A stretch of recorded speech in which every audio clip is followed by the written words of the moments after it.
નમસ્કાર મિત્રો, ચેપ્ટર 1 બાર સાયન્સ વિદ્યુત ભાર અને વિદ્યુત ક્ષેત્ર જેનો આજે આપણે ત્રીજા લેક્ચરમાં અભ્યાસ કરીએ છીએ। અગાઉના લેક્ચરની અંદર આપણે વિદ્યુત ભાર વિશે જોયું। આ લેક્ચરમાં આપણે 1.3 વાહકો અને અવાહકો વિશે અભ્યાસ કરીશું। હવે આપણને ધાતુના એક સળિયાને હાથમાં રાખી અને ઊનના કપડા સાથે ઘસતા આ સળિયો એ વિદ્યુતભારિત થયો હોવાનો કોઈ સંકેત આપતો નથી, એટલે કે આપણને ખ્યાલ નથી આવતો કે વિદ્યુતભારિત થયો છે। જ્યારે સળિયાની નીચે લાકડા કે પ્લાસ્ટિકનું હેન્ડલ હોય અને એ હેન્ડલ ને પકડી સળિયાને કપડા સાથે ઘસવામાં આવે તો એ વિદ્યુતભારિત થયા હોવાનો સંકેત આપે છે।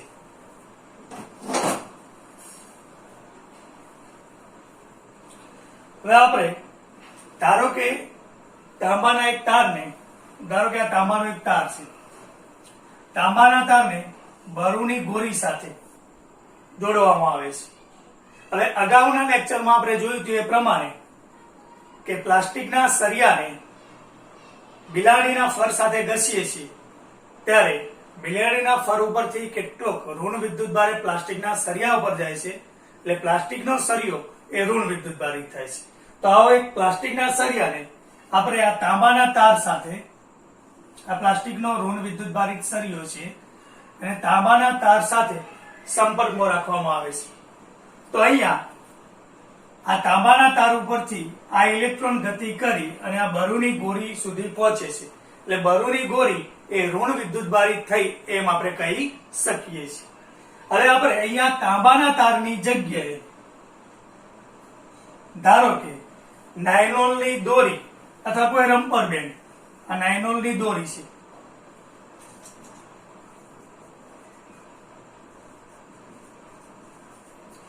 નાયલોનની દોરી, ઋણ વિદ્યુતભારિત પ્લાસ્ટિકનો સળિયો અને આ બરુની ગોળી।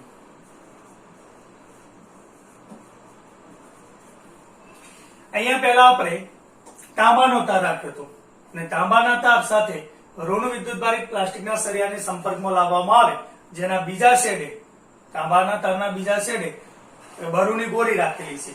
તો પ્લાસ્ટિકના સળિયા પરથી કેટલાક ઇલેક્ટ્રોન ગતિ કરી અને બરુની ગોળી સુધી પહોંચે છે, એટલે આપણે કહી શકીએ કે બરુની ગોળી એ ઋણ વિદ્યુતભારિત થઈ છે। હવે અહીંયા આપણે તાંબાના તારની જગ્યાએ નાયલોનની દોરી કે રબર બેન્ડ વચ્ચે રાખીએ છીએ તો અહીંયા જોઈએ છીએ કે અહીંયા બરુની ગોળી એ ઋણ વિદ્યુતભારિત થતી નથી।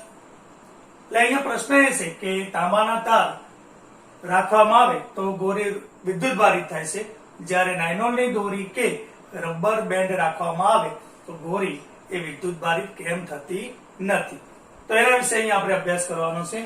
અહીંયા આપણે જોઈએ છીએ કે કેટલાક દ્રવ્યો એવા જોવા મળે છે આપણને કે જે તેમનામાંથી કેટલાક દ્રવ્યો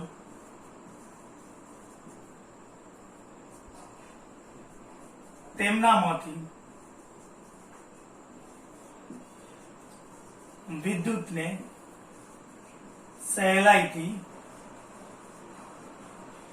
પસાર થવા દે છે। વિદ્યુત એટલે કે ઇલેક્ટ્રોનને સહેલાઈથી પસાર થવા દે છે, જે રીતે આપણે ઉપરના પ્રયોગમાં જોયું કે તાંબાના તારમાંથી ઇલેક્ટ્રોન એ ગતિ કરી બરુની ગોળી સુધી પહોંચે છે। તો એવા પદાર્થોને આપણે વિદ્યુતના વાહક અથવા સુવાહક કહીએ છીએ। જ્યારે તાંબાના તારની જગ્યાએ ઉપરના પ્રયોગમાં રબર બેન્ડ કે નાયલોનની દોરી રાખવામાં આવે છે તો પ્લાસ્ટિકના સળિયાથી ઇલેક્ટ્રોન એ બરુની ગોળી સુધી પહોંચી શકતા નથી, એટલે કે બરુની ગોળી વિદ્યુતભારિત થતી નથી। એટલે કે કેટલાક દ્રવ્યો એવા જોવા મળે છે કે જે પોતાનામાંથી વિદ્યુત પ્રવાહને વિદ્યુતને એટલે કે ઇલેક્ટ્રોનને અથવા વિદ્યુત પ્રવાહને સહેલાઈથી પસાર થવા દેતા નથી। એટલે ટૂંકમાં લખું તો અહીંયા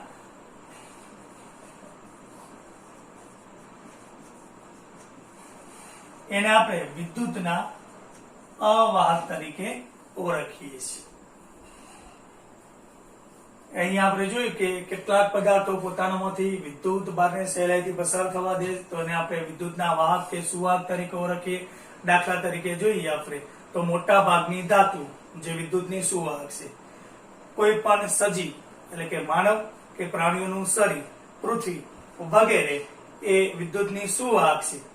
જ્યારે પ્લાસ્ટિક, નાયલોનની દોરી જોઈ, રબર, પોર્સેલિન વગેરે જેવા, લાકડું વગેરે જેવા પદાર્થો જે છે જે પોતાનામાંથી સહેલાઈથી વિદ્યુત ભારને પસાર થવા દેતા નથી તો એને આપણે વિદ્યુતના અવાહક છે એમ આપણે કહી શકીએ છીએ. એટલે મોટા ભાગના જે પદાર્થો છે એ આ બે વર્ગોમાંથી કોઈ એક વર્ગમાં આવે છે. અમુક પદાર્થો એવા અપવાદરૂપ છે કે જે વિદ્યુતના વાહકે પણ નથી અને અવાહક પણ નથી. દાખલા તરીકે સેમિકન્ડક્ટર પદાર્થો, જેનો અભ્યાસ આગળ આપણે કરીશું. તો એવા પદાર્થોને બાદ કરતા મોટા ભાગના પદાર્થો આ બંનેમાંથી કોઈ એક વર્ગમાં આવે છે. આ બંને વચ્ચેના ગુણધર્મો ધરાવતા પદાર્થોને આપણે અર્ધવાહક સેમિકન્ડક્ટર તરીકે પણ ઓળખીએ છીએ. અહીંયા આપણે જોવાનું છે કે જ્યારે કોઈ વિદ્યુત ભાર સ્થાનાંતરિત થઈ, ધારો કે આ કોઈ પદાર્થ છે જે વિદ્યુતનો સુવાહક છે. હવે જ્યારે આપણે કોઈ વિદ્યુત ભાર એ સ્થાનાંતરિત થઈ અને આવી સુવાહક પદાર્થની સપાટી પર મૂકવામાં આવે તો એ સુવાહક હોવાને લીધે પદાર્થની સપાટી પર બધે સમાન રીતે વિતરિત થાય છે. જ્યારે વિદ્યુત ભારને કોઈ અવાહક પદાર્થની સપાટી પર મૂકવામાં આવે તો એ જ્યાં આપણે મૂકીએ છીએ એ એના એ જ સ્થાને રહે છે. આવું શા માટે થાય છે એ નેક્સ્ટ પ્રકરણમાં આપણે શીખીશું. એટલે અહીંયા દ્રવ્યોના આ ગુણધર્મ આપણને એ જણાવે છે કે નાયલોન કે પ્લાસ્ટિકના કાંસકા વડે, નાયલોન અથવા પ્લાસ્ટિકના કાંસકા વડે સુકાવરને જ્યારે આપણે સુકાવરમાં કાંસકાને ઓરાવીએ છીએ એટલે કે અહીંયા જે ઘર્ષણની પ્રક્રિયા થાય છે એને લીધે નાયલોન કે પ્લાસ્ટિકના કાંસકા જે છે એ વિદ્યુત ભારિત થાય છે. જ્યારે કોઈ ધાતુની ચમચી એ વિદ્યુત ભારિત થતી નથી. તો આવું શા માટે થાય છે એ અહીં આપણે સમજવાનું છે. કારણ કે ધાતુ ઉપરનો જે વિદ્યુત ભાર છે એ ધાતુ ઉપરનો વિદ્યુત ભાર એ આપણા શરીરના સંપર્કને લીધે શરીર મારફતે જમીનની અંદર ઉતરી જાય છે એટલે જમીનની અંદર લીક થાય છે. એટલે એના ઉપર કોઈ વિદ્યુત ભાર સંગ્રહ થતો નથી. એટલે ચમચી જે છે એ વિદ્યુત ભારિત થતી નથી. જ્યારે કારણ કે ચમચી એ ધાતુને બનેલી છે, મોટાભાગની ધાતુ એ વિદ્યુતની સુવાહક છે. જ્યારે પ્લાસ્ટિકનો કાંસકો જે છે એ વિદ્યુતનો અવાહક છે. પરિણામે એ વિદ્યુત ભાર સંગ્રહ કરે છે એટલે કે વિદ્યુત ભારિત થાય છે એમ આપણે કહી શકીએ. ચમચી અને આપણું શરીર બંને જે છે એ વિદ્યુતના સુવાહક હોવાથી વિદ્યુત ભાર એ જમીનની અંદર લીક થાય છે. હવે જ્યારે આપણે એક વિદ્યુત ભારિત પદાર્થને પૃથ્વીના સંપર્કમાં લાવીએ છીએ ત્યારે પદાર્થ પરનો બધો વિદ્યુત ભાર એક ક્ષણિક વિદ્યુત પ્રવાહની રચના કરે છે અને સંપર્ક ધરાવતા, ધારો કે આપણું શરીર હોય તો શરીર મારફતે એ જમીનમાં પસાર થાય છે એટલે કે જમીનની અંદર લીક થાય છે. આ વિદ્યુત ભારોની પૃથ્વી સાથે વહેંચણીની આ જે પ્રક્રિયા છે એ પ્રક્રિયાને આપણે ગ્રાઉન્ડિંગ અથવા અર્થિંગ તરીકે ઓળખીએ છીએ. જ્યારે આપણે એક વિદ્યુત ભારિત પદાર્થને પૃથ્વીના સંપર્કમાં લાવીએ છીએ ત્યારે પદાર્થ પરનો વધારાનો જે વિદ્યુત ભાર છે એ ક્ષણિક પ્રવાહ રચી સંપર્ક ધરાવતા જે સુવાહક હોય, આપણું શરીર હોય તો શરીર મારફતે એ જમીનમાં પસાર થાય છે. અને આ પ્રક્રિયાને જ આપણે એટલે કે વિદ્યુત ભારોની પૃથ્વી સાથે વહેંચણીની આ પ્રક્રિયાને આપણે ગ્રાઉન્ડિંગ અથવા અર્થિંગ તરીકે ઓળખીએ છીએ. હવે અર્થિંગને લીધે આપણા ઘરની અંદર મોટા ભાગે જોઈએ છીએ કે અર્થિંગ કરેલું હોય છે. તો અર્થિંગને લીધે જે વિદ્યુત ઉપકરણો હોય છે અથવા જે વિદ્યુત પરિપથો હોય છે એની સલામતી રહે છે. એ આપણે હવે જોઈશું શા માટે અર્થિંગ ને લીધે વિદ્યુત ઉપકરણ અથવા જે વાયરિંગ છે એની સલામતી રહે છે. પહેલા આપણે અર્થિંગ વિશે જોઈએ કે અર્થિંગની પ્રક્રિયામાં શું કરવામાં આવે છે. તો અર્થિંગની અંદર ઘરની બહાર જમીનની અંદર એક મોટો ખાડો કરવામાં આવે છે અને એની અંદર એક ધાતુની મોટી લાંબી પ્લેટ, જાડી ધાતુની પ્લેટ એ જમીનની અંદર રાખવામાં આવે છે, એની સાથે કોલસો અને મીઠું પણ નાખવામાં આવે છે અને આ ધાતુની જાડી પ્લેટ દ્વારા બે જોડાણ કરો એટલે કે જાડા ધાતુના તાર બહાર કાઢી અને એને મકાનોમાં મુખ્ય સપ્લાય સાથે અર્થિંગના હેતુ માટે રાખવામાં આવે છે. હવે અર્થિંગથી ફાયદો શું થાય છે જોઈએ આપણે. તો આપણા ઘરના એટલે કે મકાનના વાયરિંગની અંદર જોઈએ તો એ 3 વાયર આપણને જોવા મળે છે. એક બ્લેક વાયર, કાળો વાયર, જેને આપણે ન્યુટ્રલ વાયર તરીકે ઓળખીએ છીએ. બીજું રેડ લાલ વાયર, જેને ફેઝ તરીકે ઓળખીએ, જે જીવન તાર તરીકે પણ ઓળખાય છે. ત્રીજું ગ્રીન લીલું, જે અર્થ માટે એટલે કે અર્થિંગની પ્રક્રિયા માટે વપરાય છે. આની અંદર આપણે જોઈએ કે આપણા ઘરની અંદર એ વિદ્યુત સ્ટેશનમાંથી જે વીજળી ઉત્પન્ન થાય છે ત્યાંથી જે પાવર આવે છે એમાં બ્લેક અને રેડ એટલે કે લાલ અને કાળો જે વાયર છે એ બંને વાયરો આપણા ઘરની અંદર રાખતા હોય છે. એમાં આપણે જે રેડ વાયર હોય છે લાલ, એને ફેઝ અથવા જીવન તાર તરીકે ઓળખીએ છીએ અને બ્લેક હોય મોટા ભાગે જેને આપણે ન્યુટ્રલ તરીકે ઓળખીએ છીએ, જે વિદ્યુત પાવરને આપણા ઘર સુધી લાવે છે. એની સાથે સાથે એક ગ્રીન વાયર પણ આપણા ઘરના વાયરિંગમાં જોવા મળે છે. આ ગ્રીન વાયર જે છે એ અર્થિંગ માટે વપરાય છે. કઈ રીતે અર્થિંગ કરવું એ અગાઉ આપણે જોયું. તો એ ગ્રીન વાયર અર્થિંગ માટે વપરાય છે અને એની અંદર અર્થિંગથી ફાયદો શું થાય છે આપણને, કઈ રીતે ઉપકરણો કે આપણી સલામતી રહે છે, તો એના વિશે આપણે જોઈએ કે રેફ્રિજરેટર, ટીવી, વિદ્યુત ઘરઘંટી, વિદ્યુત ઇસ્ત્રી જે ધાતુની બોડી ધરાવે છે, ધાતુનું ઉપર આવરણ છે, આવા જે ઉપકરણો છે એવા ઉપકરણોને અર્થિંગ સાથે જોડેલા હોય છે, એટલે અર્થિંગ વાયર સાથે જોડેલા હોય છે. હવે એનાથી ફાયદો એ થાય છે કે જ્યારે કોઈ પણ કારણસર કોઈ વીજ ફોલ્ટ, વીજ ખામીને લીધે એ વાયરિંગ નો કોઈ પણ વાયર જે છે, જે જીવંત વાયર છે અથવા બંને વાયર જે વિદ્યુત પ્રવાહ લાવે છે બરાબર, એમાંનો કોઈ એક તાર બોડી સાથે સંપર્કમાં હોય અને એવી બોડીને આપણા શરીરનો કોઈ ભાગ સંપર્ક કરે તો એ ઇલેક્ટ્રોન એટલે કે વિદ્યુત પ્રવાહ, જેને આપણે વીજ કરંટ તરીકે ઓળખીએ, એ આપણા શરીરમાં પ્રવેશે છે અને એને લીધે આપણને નુકસાન થાય છે. એ રીતે વિદ્યુત ઉપકરણના વાયરિંગ બળી જવાની પણ શક્યતા છે, એટલે કે ઉપકરણને પણ નુકસાન થાય છે.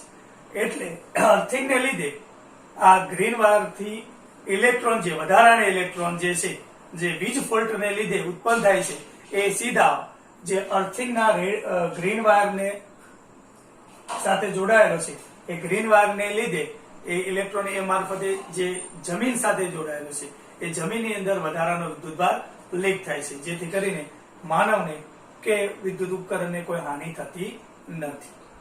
એટલે અહીંયા આપણે પદાર્થોનું વર્ગીકરણ એમાં મુખ્ય બે, વાહક અને અવાહક એવા બે ભાગમાં વર્ગીકરણ કરીએ છીએ. અવાહક કોને કહેવાય, વાહક કોને કહેવાય, અર્થિંગ વિશે વગેરે માહિતી મેળવીએ છીએ. અહીંયા આમ જોઈએ આપણે તો પદાર્થોનું વર્ગીકરણ એ 4 ભાગમાં થાય છે. અહીંયા 2 ભાગ આપણે સમજ્યા.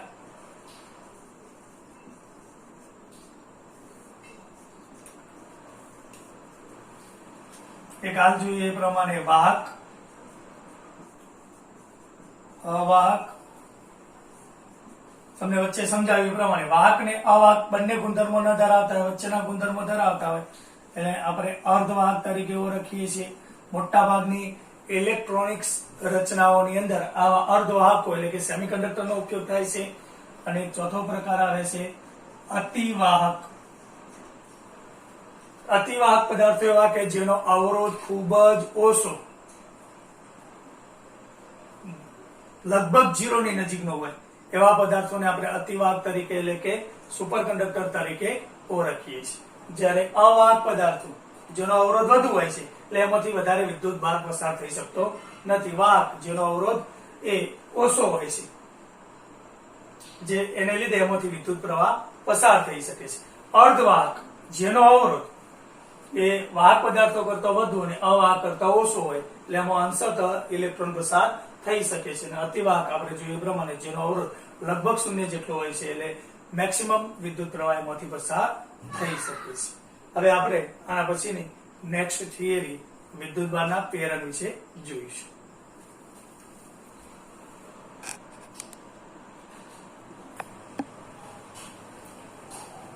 હવે મિત્રો આપણે આગળનો મુદ્દો પ્રેરણ દ્વારા 1.4 પ્રેરણ દ્વારા વિદ્યુત ભારિત કરવું એટલે કે વિદ્યુતભારના પ્રેરણ વિશેની આપણે વાત કરવાની છે.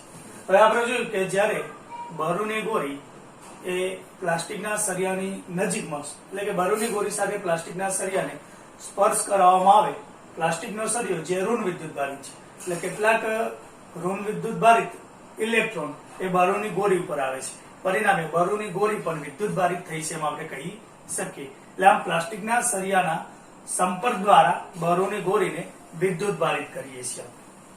આ બરુની ગોળી જે વિદ્યુતભારિત થયેલી છે, જે ઋણ વિદ્યુતભાર ધરાવે છે, અને પ્લાસ્ટિકનો સળિયો જે પણ ઋણ વિદ્યુતભાર ધરાવે છે, આ બંનેને એકબીજાની નજીકમાં રાખવામાં આવે તો બંને એકબીજાને અપાકર્ષે છે, એકબીજાથી દૂર જાય છે, કારણ કે બંને ઋણ વિદ્યુતભારો ધરાવે છે.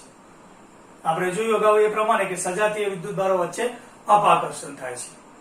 હવે બરુની ગોળી જે ઋણ વિદ્યુતભારિત છે એની નજીક કાચનો સળિયો જે ધન વિદ્યુતભારિત છે, જેને રેશમના કપડા સાથે ઘસવામાં આવેલો હતો, એવો ધન વિદ્યુતભારિત કાચનો સળિયો નજીકમાં લાવવામાં આવે તો બરુની ગોળી ઋણ વિદ્યુતભારિત છે, કાચનો સળિયો ધન વિદ્યુતભારિત છે, પરિણામે એકબીજાને આકર્ષે છે, એકબીજાની નજીક આવે છે.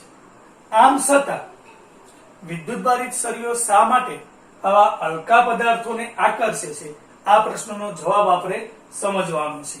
અને એ સમજવા માટે અહીંયા આપણે એ આકૃતિમાં દર્શાવ્યા પ્રમાણે એક પ્રયોગ એને આપણે સમજીએ કે અહીંયા આકૃતિમાં દર્શાવ્યા પ્રમાણે બે ધાતુના ગોળા A અને B ને અવાહક સ્ટેન્ડ ઉપર મૂકેલા છે. અવાહક સ્ટેન્ડ એટલા માટે અહીંયા લીધેલું છે કારણ કે ધાતુ પરનો એટલે કે ગોળા પરનો વિદ્યુતભાર એ આ સ્ટેન્ડ મારફતે લીક ન થાય એટલા માટે. હવે આ બંને ગોળાઓ શરૂઆતમાં એકબીજાથી દૂર છે. બંને ગોળા પરનો નેટ વિદ્યુતભાર 0 છે. જે અગાઉ તમને સમજાવ્યું તે પ્રમાણે કે નેટ વિદ્યુતભાર 0 એટલે કે ધાતુના ગોળાઓ વિદ્યુતભાર ધરાવતા નથી એવો અર્થ નથી. એ એટલો વિદ્યુતભાર ધરાવે છે કે સમતોલિત પરિણામી વિદ્યુતભાર 0 છે, એટલે કે એની પાસે જેટલા ધન વિદ્યુતભાર છે એટલા સામે ઋણ વિદ્યુતભાર છે. હવે આ બંને ગોળાઓને આકૃતિ A માં બતાવ્યા પ્રમાણે એકબીજાના સંપર્કમાં લાવવામાં આવે છે. સંપર્કમાં લાવ્યા બાદ ગોળા A ની ડાબી બાજુ એક ધન વિદ્યુતભારિત કાચનો સળિયો એની ડાબી સપાટીની નજીક લાવવામાં આવે છે. એની માત્ર નજીક લાવવામાં આવે છે, ગોળાને સ્પર્શ કરાવવાનો નથી. તો આકૃતિમાં બતાવ્યા પ્રમાણે કાચનો સળિયો ધન વિદ્યુતભારિત હોવાથી ગોળા A ની અંદર રહેલા કેટલાક ઋણ વિદ્યુતભારો એ બંને વચ્ચે આકર્ષણને લીધે એ આ સપાટી ઉપર એકઠા થાય છે. જ્યારે બી ગોળા પર એ ધન વિદ્યુતભારો બી ગોળાની જમણી સપાટી પર આ રીતે ખુલ્લા થાય છે. એટલે આ ગોળો ઋણ વિદ્યુતભારિત થાય છે, આ ધન વિદ્યુતભારિત થાય છે એમ આપણે કહી શકીએ છીએ. અહીંયા ગોળો A ની ડાબી સપાટી પર ઋણ વિદ્યુતભારો, ગોળા B ની જમણી સપાટી પર ધન વિદ્યુતભારો એ જમા થાય છે એમ આપણે અહીંયા કહી શકીએ છીએ. એટલે કે A ગોળાની ડાબી સપાટી પર વધારાનો ઋણ વિદ્યુતભાર, B ગોળાની જમણી સપાટી પર વધારાનો ધન વિદ્યુતભાર જોવા મળે છે. હવે અહીંયા આપણે સમજવાનું એ છે કે જેમ જેમ અહીંયા ગોળા A પરના બધા જ ઋણ વિદ્યુતભારો કે ઇલેક્ટ્રોન એ આ સપાટી પર જમા થતા નથી. શા માટે એ સમજીએ આપણે કે અહીંયા કેટલાક ઋણ વિદ્યુતભારો ઇલેક્ટ્રોન એ ગોળા A ની ડાબી સપાટી પર જમા થાય છે.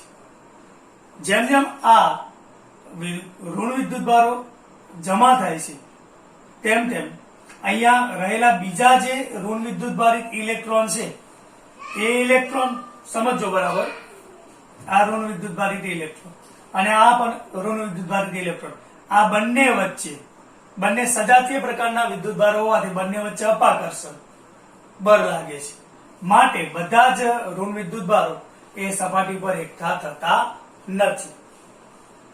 બરાબર સમજાય ગયું? અને આ બંને વચ્ચે આકર્ષણ બળ લાગે છે. હવે જેમ જેમ ઇલેક્ટ્રોન અહીંયા જમા થશે એમ આ બંને વચ્ચેનું અપાકર્ષણ બળ અને આ બંને વચ્ચેનું આકર્ષણ બળ એ વધે છે. એટલે અહીંયા કાચના સળિયા અને ધાતુએ ગોળાની ડાબી સપાટી પર રહેલા ઇલેક્ટ્રોન વચ્ચે લાગતું આકર્ષણ બળ અને આ બંને વચ્ચે લાગતું અપાકર્ષણ બળના મૂલ્યો સમાન થાય, બંને ઇક્વલ થાય, બરાબર? ત્યારે એ ઇલેક્ટ્રોન અહીંયા જમા થવાનું અટકી જાય છે, એમ અહીંયા આપણે કહી શકીએ. એટલે કે અહીંયા સંતુલિત સ્થિતિ એ પ્રાપ્ત થાય છે અને આને જ આપણે વિદ્યુતભારનું, આ પ્રક્રિયાને વિદ્યુતભારનું પ્રેરણ થયું છે એમ કહી શકીએ. અને આ પ્રક્રિયા એ તાત્કાલિક પ્રક્રિયા હોય છે. હવે જ્યાં સુધી કાચનો સળિયો એ ગોળાની નજીક હોય છે ત્યાં સુધી એકઠો થયેલો વિદ્યુતભાર જે છે એ જે તે સપાટી પર જ રહે છે.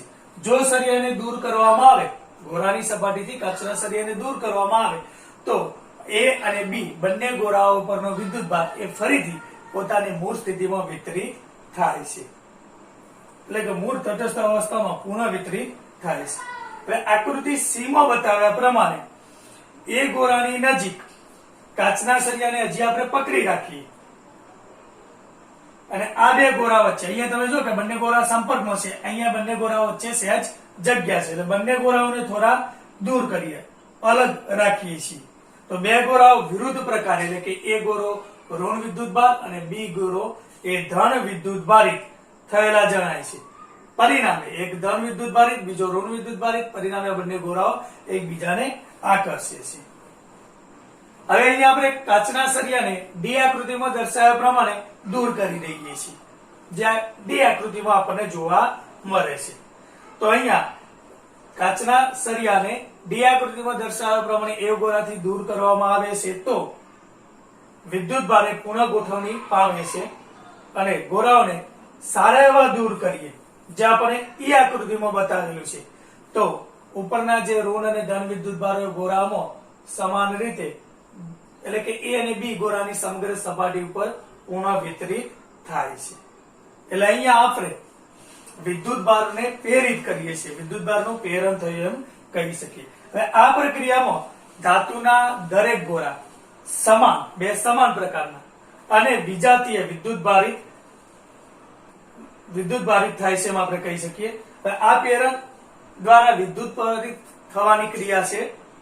હવે ધન વિદ્યુતભારિત કાચનો સળિયો જે છે એ પોતાનો વિદ્યુતભાર ગુમાવ્યા સિવાય આ બંને ગોળાઓને આપણે વિદ્યુતભારિત કરીએ છીએ. એટલે કે જે સંપર્ક દ્વારા વિદ્યુતભારિત થવાની પ્રક્રિયા છે એના કરતા કંઈક જુદું છે, થોડી અલગ છે.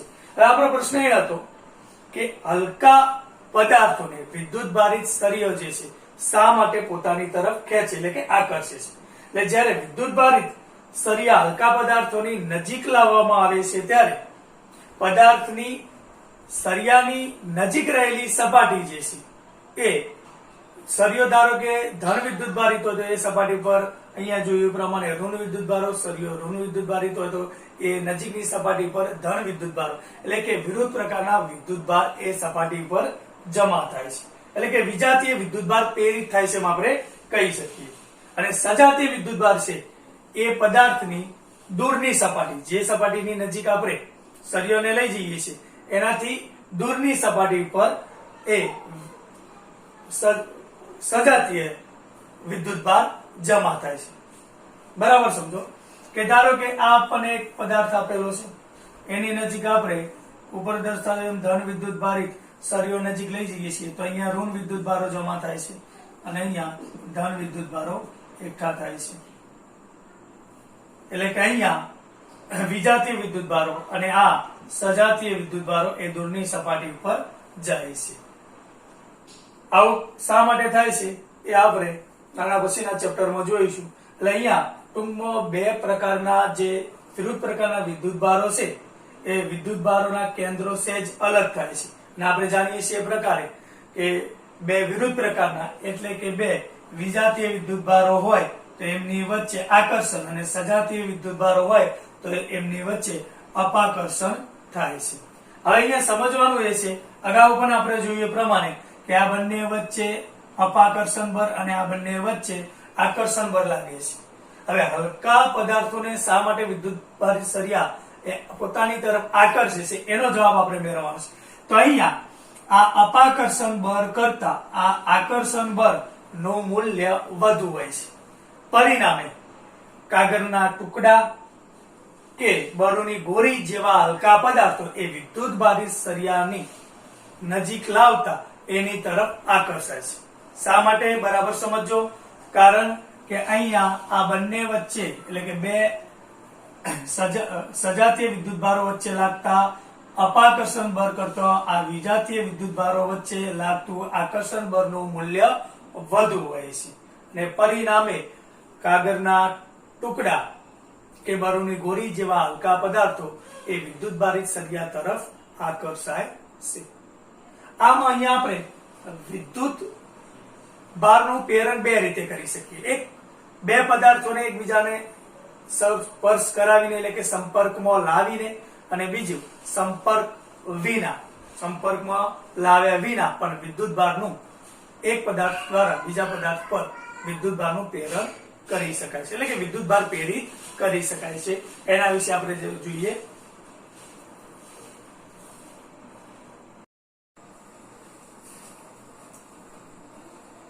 વિદ્યુતભારનું પ્રેરણ. વિદ્યુતભારનું પ્રેરણ મિત્રો બે રીતે થઈ શકે. એક, સંપર્ક સાથે વિદ્યુતભારનું પ્રેરણ, બીજું સંપર્ક વગર વિદ્યુતભારનું પ્રેરણ. એમાં આપણે પહેલા સંપર્કથી વિદ્યુતભારનું પ્રેરણ કઈ રીતે થાય એના વિશે જોઈએ. એના માટે અહીંયા આપણે સમાન પ્રકારના બે ધાતુના ગોળાઓ ને અવાહક સ્ટેન્ડ ઉપર મૂકેલા છે. બંને ગોળાઓ સાઈઝ અને મટીરીયલમાં સમાન છે. અહીંયા એક ગોળો જે પ્લસ ક્યુ જેટલો વધારાનો વિદ્યુતભાર ધરાવે છે, એટલે કે ધન વિદ્યુતભારી છે. બીજો ગોળો, આપણે ગોળાને નામ આપી દઈએ A અને B. એટલે ગોળો A એ ધન વિદ્યુતભારી છે, અને ગોળો B કે જેનો પરિણામી વિદ્યુતભાર નેટ વિદ્યુતભાર શૂન્ય છે. અગાઉ સમજાવ્યું એ પ્રમાણે કે આ ગોળા પાસે જેટલા ધન વિદ્યુતભારો છે એટલા ઋણ વિદ્યુતભારો છે. સમજવા માટે ધારો કે અહીંયા 4 આપણે ધન વિદ્યુતભારો બતાવીએ તો 4 અહીંયા ઋણ વિદ્યુતભારો છે. જ્યારે એ ગોળો એ ધન વિદ્યુતભારિત છે માટે અહીંયા 6 આપણે ધન વિદ્યુતભારો બતાવીએ છીએ અને 4 જે છે ઋણ વિદ્યુતભાર બતાવીએ. એટલે કે અહીંયા ગોળા એ પાસે 2 ધન વિદ્યુતભાર વધારે છે, એટલે કે ધન વિદ્યુતભારિત છે. અહીંયા જેટલા ધન વિદ્યુતભારિત છે એટલા ઋણ વિદ્યુતભાર છે, પરિણામે એનો નેટ વિદ્યુતભાર 0 છે. આવા બે ધાતુના ગોળાઓને આપણે એકબીજા સાથે ભૌતિક સંપર્કમાં લાવી એટલે કે બંનેને સ્પર્શ કરાવી અથવા બંને વચ્ચે એક વાહકતા દ્વારા બંનેને જોડી દઈએ છીએ. હવે અહીંયા શું થશે મિત્રો? બરાબર સમજો કે આ ગોળા પાસે 2 ધન વિદ્યુતભાર વધારાના હોવાથી આમાંના 2 ઇલેક્ટ્રોન જે છે ગતિ કરીને અહીંયા આવે છે, એટલે અહીંયા 2 ઇલેક્ટ્રોન ઓછા બતાવી દઈએ આપણે. એટલે એ ગોળો જે છે એ ઓછો ધન વિદ્યુતભારિત, અને બી ગોળા પરના ઇલેક્ટ્રોન અહીંયા જવાથી 2 ધન વિદ્યુતભારો અહીંયા ખુલ્લા થાય છે, એટલે બી ગોળો જે છે એ ધન વિદ્યુતભારિત થાય છે. શરૂઆતમાં આપણે જોયું તે પ્રમાણે એ ગોળો ધન વિદ્યુતભારિત હતો, પણ સંપર્કમાં લાવવાથી બી ગોળો ધન વિદ્યુતભારિત થાય છે. હવે અહીંયા બંને ગોળાઓ સમાન પ્રકારના હોવાથી એટલે કે સમાન હોવાથી જો અહીંયા આપણે વચ્ચેનો વાહકતા ડિસ્કનેક્ટ કરી દઈએ એટલે બંનેને સંપર્કથી છૂટા કરીએ તો બંને સમાન પ્રકારના હોવાથી અહીંયા વિદ્યુતભાર જે છે એ બંનેમાં સમાન રીતે વહેંચાય છે. એટલે કે શરૂઆતમાં ગોળા પાસે પ્લસ ક્યુ વિદ્યુતભાર હતો, આનો નેટ વિદ્યુતભાર 0 હતો, જે હવે બંનેને અલગ કરવાથી અડધો અડધો એટલે કે Q/2 જેટલો વિદ્યુતભાર બંનેમાં સમાન રીતે વહેંચાય છે. એટલે અહીંયા કહી શકાય કે અહીંયા એક પદાર્થને બીજા પદાર્થ સાથે સંપર્કમાં લાવીને ચાર્જિંગ કરી શકાય, એટલે કે વિદ્યુત ભારનું પ્રેરણ કરી શકાય. પ્રેરણ કરવાની એક બીજી રીત છે જેમાં આપણે સંપર્ક વગર વિદ્યુત ભારનું પ્રેરણ કરીએ છીએ, જે આપણને નવી બુકની અંદર ઉદાહરણ 1 ની અંદર 1.1 ની અંદર સમજાવેલું છે. એટલે બી જોઈએ છે આપણે સંપર્ક વગર વિદ્યુત ભારનું પ્રેરણ કઈ રીતે કરવું. આમ આ પ્રશ્નનો જવાબ લખતી વખતે મિત્રો આપણે 5 સિચ્યુએશનની જુદી જુદી આકૃતિઓ બતાવવી પડે. અહીંયા હું એક જ આકૃતિમાં સમજાવવાનો પ્રયત્ન કરું છું. આકૃતિમાં દર્શાવ્યા પ્રમાણે આપણે એક અલગ કરેલો અથવા એક ધાતુના ગોળાને અવાહક સ્ટેન્ડ પર મૂકેલો છે. અહીંયા આપણે 5 આકૃતિઓ દોરવાની છે, એની જગ્યાએ અહીંયા આપણે એક જ આકૃતિમાં આખી થિયરી સમજીએ છીએ. આકૃતિમાં દર્શાવ્યા પ્રમાણે આ ગોળાનો હાલ નેટ વિદ્યુતભાર, ચોખ્ખો વિદ્યુતભાર 0 છે. હવે અહીંયા આપણે એક પ્લાસ્ટિકના ઋણ વિદ્યુતભારિત સળિયાને ગોળાની સપાટી, કોઈ એક ડાબી સપાટીની નજીક લાવીએ છીએ. પ્લાસ્ટિકનો સળિયો ઋણ વિદ્યુતભારિત હોવાથી અગાઉ જોઈએ પ્રમાણે આ ગોળામાં રહેલા ઋણ વિદ્યુતભારો એ ગોળાની ડાબી સપાટી પર અને ધન વિદ્યુતભારો એ અહીંયા જમા થાય છે. એ જ રીતે જો અહીંયા પ્લાસ્ટિકના સળિયાની જગ્યાએ આપણે કાચનો સળિયો જે ધન વિદ્યુતભારિત હોય એ નજીક લાવીએ તો એની અંદર આ રીતે આપણે બતાવી શકીએ. જો અહીંયા આપણે નજીક ધન વિદ્યુતભારિત સળિયો લાવીએ તો ગોળાની ડાબી સપાટી એટલે કે સળિયાની નજીકની સપાટી પર ઋણ વિદ્યુતભાર અને અહીંયા ધન વિદ્યુતભાર વિતરિત થશે. આ શા માટે થાય છે અગાઉ આપણે જોઈ ગયા છે. હવે